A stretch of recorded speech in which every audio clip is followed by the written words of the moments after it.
नमस्कार. सुग्रा सुरेखा या किचनमध्ये आपलं मनापासून स्वागत आहे.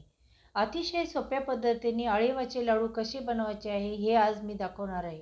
पौष्टिक असा हा लाडू हिवाळ्यात महिलांनी जरूर खाल्ला पाहिजे. अळीवामध्ये मोठ्या प्रमाणात लोह, कॅल्शियम, जीवनसत्व क तसेच शरीरातील हिमोग्लोबिनची कमतरता भरून काढण्यासाठी केस गळतीवर हे रामबाण उपाय आहे.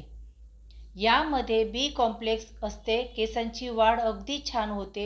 असे हे लाडू सोप्या पद्धतीने कसे तयार करायचे हे पाहणार आहोत. सर्वप्रथम आपल्याला एक कढई घ्यायची आहे आणि त्या कढईमध्ये आपल्याला फक्त अर्धा चमचा तूप घालायचे आहे. इथे मी अर्धा चमचा साजूक तूप घातलेले आहे. यामध्ये आपल्याला अळीव भाजून घ्यायचे आहे. हे अळीव मी 100 ग्रॅम घेतलेले आहे. यामध्ये भरपूर प्रमाणात लोह असते, कॅल्शियम बऱ्याच प्रमाणात आहे, तसेच जीवनसत्व क सुद्धा असतात. यामध्ये बी कॉम्प्लेक्स असल्यामुळे केसांची वाढ छान होते. केसांच्या सर्व समस्यावर रामबाण उपाय आहे. हे अळीव छान तुपावरती मंद आचेवरती चटचट उडेपर्यंत भाजून घ्यायचे आहे. असे भाजले की नारळाच्या पाण्यामध्ये भिजायला घालतो त्यावेळी त्याचा चिकट गोळा तयार होत नाही. तडतड उडेपर्यंत छान असे मंद आचेवरती 2-3 मिनटं भाजून घ्यायचे. बघा, सगळे अळीव असे छान तडतड उडेपर्यंत भाजलेले आहे. असे इथपर्यंत भाजून घ्यायचे आहे. आता हे पूर्णपणे थंड करायचे आहे.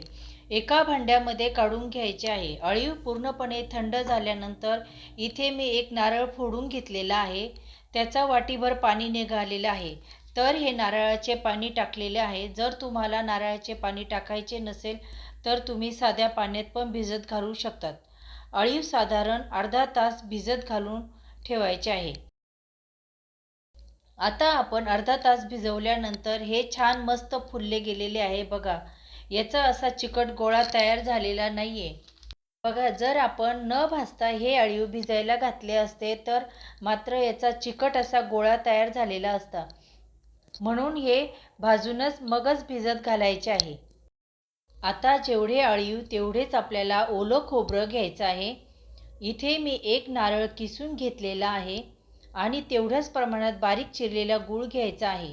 आता गॅसवर जाड तळाची कढई ठेवायची आहे. त्यामध्ये 1 चमचा तूप टाकायचे आणि त्यामध्ये ओले खोबरे हे चांगलं परतून घ्यायचं आहे. 1-2 मिनटं हे खोबरे चांगले परतून घ्यायचे आहे.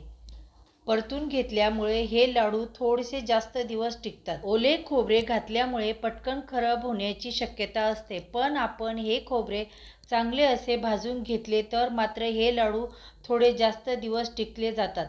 त्यामुळे तुपावरती 2-3 मिनटं असे चांगले भाजून घ्यायचे आहे. त्यानंतर अळीव भिजत घातलेले होते ते सगळे यामध्ये टाकायचे आहे. अळीव घातल्यानंतर लगेच गूळ टाकून घ्यायचा आहे. इथे बारीक चिरलेला गूळ घेतलेला आहे.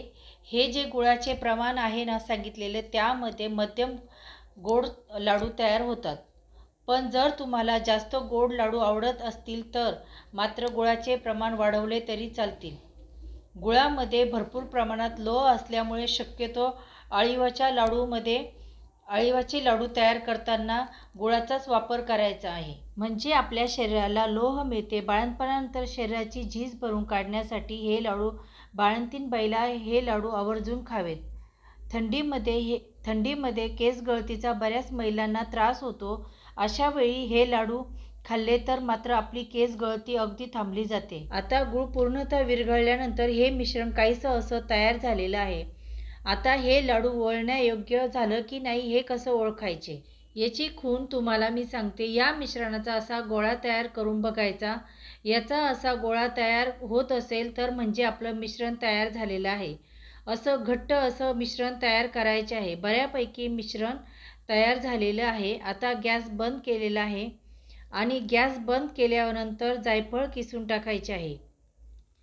आपण जेव्हा गुळाचा वापर करतो त्यावेळी वेलची न वापरता जायफळाचा वापर करायचा, कारण थंडीमध्ये जायफळ खाणे उत्तमच आहे. आता हे मिश्रण कोमट झालेले आहे. मग असे याचे लाडू वळायला घेतलेले आहे. अळीव भिजवताना जे तुपावर भाजून घेतल्यामुळे मग आपण अळीव भिजत घातले, तर ही पद्धत वापरल्यामुळे अजिबात चिकट असे तयार होत नाही.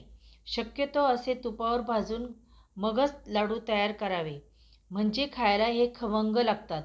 खोबरे पण आपल्याला चांगले भाजायचे आहे, म्हणजे ते जास्त दिवस टिकतात. बघा, ह्या पद्धतीने मी बाकीचे सर्व लाडू तयार करून घेतलेले आहे. छान असे मऊसूत लाडू तयार झालेले आहे. तुम्हाला आजची रेसिपी कशी वाटली हे कमेंट करून नक्की सांगा. रेसिपी आवडली असल्यास तर सुग्रण सुरेखा या चॅनलला सबस्क्राईब करा आणि एक लाईक करा. धन्यवाद.